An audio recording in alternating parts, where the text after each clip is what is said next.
नमस्कार, मी कल्पनाश्री. स्वामी समर्थ. गावच्या नवीन एक व्हिडिओमध्ये तुमचे अगदीच मनापासून स्वागत आहे. आणि आज आहे ना बघा, इथे ना टॅमॅटो बांधायचं काम चालू आहे आणि माझ्या शेतामध्ये ना मी टॅमॅटो आणि कोबी केलेला आहे आणि गहू पण केला आहे आता. आणि इथे बघा माझे घरचेच माणसं हे बघू शकता. आता सकाळीच गेले सगळे गवत कापण्यासाठी, कारण का गाई म्हशींसाठी सकाळी गवत कापून आणायचं, त्याच्यानंतर रात्रीचे म्हणजे त्यांना लागतं त्याच्यामुळे. आणि 2 दिवस मग जाती नाही. आपल्या घराच्याच पाठीमागं इथे बघा टॅमॅटो केलेला आहे मी. आणि आता आहे ना इथे बघा माझी मावस जाव, सक्की जाव, माझी पुतणी आणि जावाई आणि त्याच्यानंतर सून, पुतण्या सगळे मग आता जेवण वगैरे झाले. आणि इथे बघा दुपारून आहे ना, म्हणजे असं 12 वाजता वगैरे ना टॅमॅटो बांधायला सुरुवात केलेली आहे. आणि भरपूर असे टॅमॅटो लागलेले आहे बघू शकता. म्हणजे कालच आम्ही याच्यातला टॅमॅटो काढला, त्याचा व्हिडिओ काही तुमच्यासोबत शेअर केला नाही. आणि खूप म्हणजे खूप पाऊस येतोय. हे बघा सऱ्यांमध्ये पाणी पण साचलंय आता, पण त्याला काहीच करता येत नाहीये. आणि टॅमॅटो पण छान लाल झालाय. हे बघा आता दुसऱ्यांदा आपल्याला उद्या किंवा परवाकडे पण टॅमॅटो काढायलाच लागणार आहे. आता बाजार तर नाहीये. आता आपण शेरगावामध्ये राहतो तर आपल्याला बघा किती महाग टॅमॅटो भेटतो. आता इथे ना एक जाळीमध्ये 20 किलो टॅमॅटो बसतो. तर आम्हाला आहे ना बाजार भेटलेला आहे 200 रुपये जाळी. म्हणजे 200 रुपयाच्या 20 किलो आम्ही समजा दिल्या. ह्या पद्धतीने आता शेतकऱ्याला असाच बाजार भेटतो. आता नाहीतरी आम्हाला थोडासा बरा बाजार भेटला, पण काही लोकांना आहे ना म्हणजे 100 रुपये जाळी जाते. पण आमचा म्हणजे नवीनच आहे, म्हणजे पहिलाच खुडा झाला आहे काल. आणि आता आहे ना उद्या परवा परत तोडायला लागेल. हे बघा गारसून राहिलेले आहे, गार असलेले आहे किंवा थोड्याफार आहे ना अशा याला म्हणतात कवडी फुटलेली असं म्हणतात. किंवा मग एकदम पण लाल चालत नाही. हे बघा आता थोड्याशा अशा आहे ना लाल झाली का थोडी नॉर्मल अशी लगेच आपल्याला तोडायच्या असतात. आणि जास्त जर थंडी असेल ना तर थंडीनं जास्त टॅमॅटो पिकत नाही.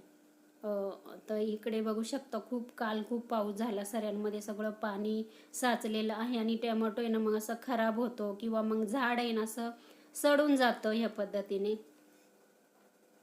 आणि टॅमॅटो पण चांगला आहे, अजिबात त्याला डाग वगैरे नाही आहे. त्याच्यामुळे आहे ना हे बघा घड पण तुम्ही बघू शकता किती मोठे मोठे आहे. हे बघा.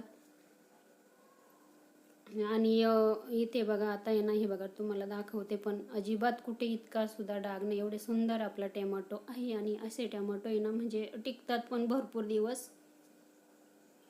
आणि इथे बघू शकता आता सकाळीच आहे ना गवत वगैरे कापायला गेलेले होते. ही आहे आमची ना, ही घरीच होती, ती स्वयंपाक वगैरे करत होती. त्याच्यानंतर आहे ना त्याच टॅमॅटोमध्ये ना ही बघा ही माठाची भाजी आहे बघू शकता. आणि मला दिसली, मी म्हटलं चला आता फ्रेश मस्त माठाची भाजी आहे, तोडते मी. आणि इकडे कसं मग असं शेतामध्ये ना अशी भाजी तिचे तीच उतरती, ही काही पेरलेली नसते. त्याच्यामुळे ना मग मला दिसली, म्हटलं चला आता तोडते मी. आणि त्याच्यानंतर आहे ना संध्याकाळला म्हटलं होईल ती. आणि मग मला पण अशी आवडते, इकडे आल्यानंतर मला ह्या भाज्या वगैरे खायला खूप आवडतात, फ्रेश असतात ना ते, आणि चव पण खूप छान लागते. आता आपण पण शेरगावामध्ये बघा भाज्या घेतो ना, त्या अशा चवीला चांगल्या लागतीच नाही, वेगळ्याच लागतात. आता हे बघा मी भाजी वगैरे तोडते, भरपूर तोडली इथे मी भाजी. आणि त्याच्यानंतर आहे ते मग 4 वाजले, त्यांना सगळ्यांना चहा वगैरे केला, इथेच केला मी चहा वगैरे केला. आणि ते मग सगळे घरी आले, चहा वगैरे पिले. त्याच्यानंतर ही बघा आता भाजी ना म्हटलं चला थोडीफार आहे ना व्यवस्थित अशी साफ करून घेते, म्हणजे निवडून वगैरे घेते थोडीशी. तशी मी शेतातून आणली, तोडूनच आणली अशी शेंडे शेंडे. आणि आता आहे ना ती झाली, आता संध्याकाळ झालेली आहे. चला मी आता भाजी करायला घेणार आहे. आता इथे त्याच्यामध्ये ना ही बघा टॅमॅटोमध्येच ही घोळूची भाजी होती, खूप आयुर्वेदिक आहे ही घोळूची भाजी, पण बघू शकता कशी असते ती. आता ही भाजी ना घोळूची आमच्याकडे ना उडदाच्या डाळीमध्ये टाकून करतात. आपण कसं डाळ पालक करतो त्या पद्धतीने ना आमच्याकडे ना उडदाच्या डाळीत ही भाजी करतात. पानं पानं तोडायची आणि उडदाच्या डाळीमध्ये शिजवून घ्यायची. हे बघा चला ही पण मला भेटली ना, मी ती पण आहे ना छान अशी निवडून घेतली. आता चला भाजी मस्त छान अशी पहिले स्वच्छ धुवून घेते. आता वाजलेले आहे 6 आणि माझ्या सासूबाईचं जेवण आहे ना 6:30 किंवा 7 वाजेच्या आधीच होतं. कधीतरी पाहुणे वगैरे आले तरच मग थोडंसं आत्यांचं जेवण लेट होतं. पण मी आहे ना म्हटलं चला आता आत्या जेवायला बसणार होत्या ना, मी आहे ना आत्यांना आहे ना भाजी देणार होती गरम गरम करून. आता इकडे आहे मी माझ्या घरी, आता जुन्या घरी काही नेली नाही भाजी. मी म्हटलं चला आता इकडेच करते. स्वच्छ भाजी अशी धुवून घेते पहिले नळाखाली. आणि खूप बघा तिला माती वगैरे असते, त्याच्यामुळे आता मी ना इथे ना 2-3 पाण्यानं भाजी स्वच्छ धुवून घेते. आता इतकी दिसते पण शिजून आहे ना अगदी कमी होणार आहे आणि मी पण नंतर खाणार आहे. आता आमच्याकडे हे बघा किती माती बघा, अजून मी 2 पाण्यानं धुते. इकडे आहे ना कसं मग आता समजा दुपारून भूक वगैरे लागली ना, अशी पटकन भाजी तोडायची आणि मस्त गरम गरम अशी करायची आणि लगेच खायची, असं पण असतं आमच्याकडे. चला भाजी मस्त स्वच्छ अशी 2-3 पाण्यानं ही बघा धुवून घेतलेली आहे, बघू शकता. आणि त्याच्यानंतर आहे ना चला आता मी गॅस पेटून घेतला, नंतर कढई ठेवलेली आहे. त्याच्यानंतर अगदी नॉर्मल असं तेल घातलेलं आहे बघा, कारण का माझ्या सासूला पण अजिबात तेलाच्या भाज्या अजिबात आवडती नाही आणि शक्यतो आम्ही पण तेलाच्या जास्त भाज्या खाते नाही. अगदी नॉर्मल असं थोडंसं तेल घातलेलं आहे आणि कांदा नाही, लसूण थोडासा ठेचून घातलेला आहे आणि त्याच्यानंतर 2-3 हिरव्या मिरच्या घातलेल्या. भाजी जास्त दिसते पण थोडीच होणार आहे ते शिजून.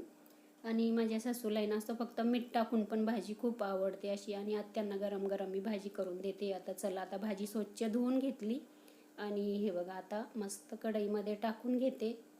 हे बघा त्याच्यानंतर आहे ना आता ही भाजीचं लगेच पाणी होतं, त्याच्यामुळे गॅस आहे ना मोठाच ठेवायचा आणि पटकन म्हटलं करून घेते भाजी. आता इकडे माझ्याकडे मी इकडे आहे ना माझ्या घरी अजून स्वयंपाक वगैरे कधी शक्यतो करत नाही.